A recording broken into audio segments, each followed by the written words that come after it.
Okay, so you're excited. You're going into your first unit of CPE. I'm excited for you. And I want to give you some insight into what to expect and how to make the most out of that first unit. I'm going to break this into a few videos. One of the things that I tell people right off the bat that your CPE experience in terms of how good it's going to be depends primarily on three things. Number one, your cohort. So the people who are in the unit with you. Number two, the staff chaplains that you work under and the educators. And number three, your openness and willingness to examine yourself during this process. So those are the three primary things that will make or break your experience. You've heard me talk about staff chaplains before. There's some really great staff chaplains and there's some really terrible ones. There are ones who treat interns like you're pledging or something, like they want to haze you. And there are others who just don't trust you, which makes sense because if you're brand new and the type of work that we do, it does take some time to earn people's trust. And I get that. And one of the most common assignments that a staff chaplain will give you when you first start is something that many of them don't want to do. Well, at least in the hospital system that I was in, because the hospital system I'm in now puts a lot of value on this, and it'll make sense once I tell you. So they will give you POAs. POAs, what is a POA? It is a power of attorney, specifically a healthcare power of attorney. The hospital that I used to work at, just to show you how much credence they put into this, they actually had stickers that they put on the POAs, and they would give it to us as interns and say, hey, room such and such and such and such needs a POA done. And the direction that was given was to take the POA to them, have them fill it out, let them know to let their nurse know when it's all filled out, and we'll come back up to witness the POA. Now, they explained to us the POA because sometimes people have questions, and we would ask if they have any questions about the form, so you understood what was on the form and how to explain it. But the goal was to drop the POA off and pick the POA up.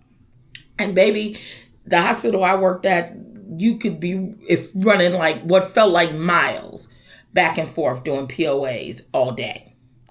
So I quickly learned, with the Spirit's help, that if I was going to get anything out of this experience, I was going to need to learn more about that POA process, and specifically paperwork visit into a meaningful patient encounter.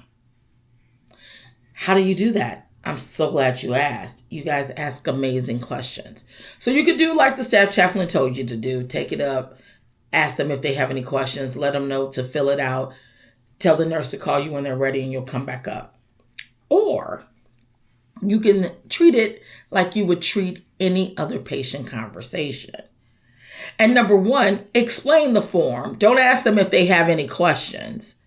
Explain the form and go through it page by page. And if they say, oh, I already know who I want to be my POA, a great question to ask is, tell me more about what makes this person the best choice. That's simple. That will open up a whole conversation. And sometimes people will change who they put down for their POA based off of the conversation they had with you. Because a lot of people, in my experience, who fill out POAs, they'll say, okay, things like, I'm going to put down my oldest son, because that's traditionally what they've done in their family system. Or they'll say, I'll put down my daughter because she's a nurse, thinking that she'll know more about prognosis and what needs to be done in treatment and be able to speak to that. Or my granddaughter is a physician. Same thing. But here's what I often remind patients is that the most knowledgeable person isn't always the best person to be your primary point of contact, your primary decision maker, your authorized agent. Who is the best person to be your authorized agent, your primary agent? It is the person who will do what you want them to do. For example, okay, I am the eldest of 6 children. I am not the primary POA on my parents' form. Why?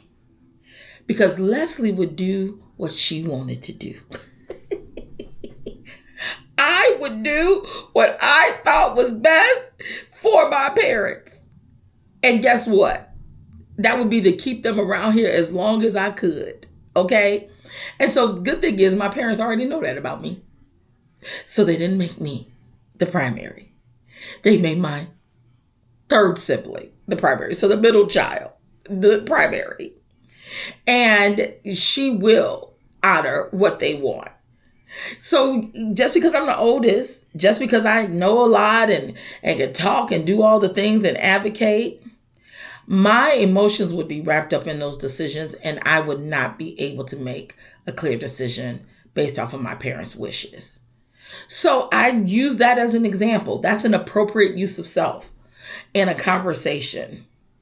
And what you will find out is if they do know the person they want and they love that person and they're like, yes, this is the person for me, it also still invites a story around what they actually value and how they're making meaning in that illness.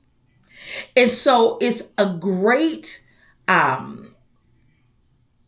way to start a conversation, I guess is what I want to say. It's a great way to start a conversation that may lead to something deeper, even if they already know who they want to designate as their primary person. Okay?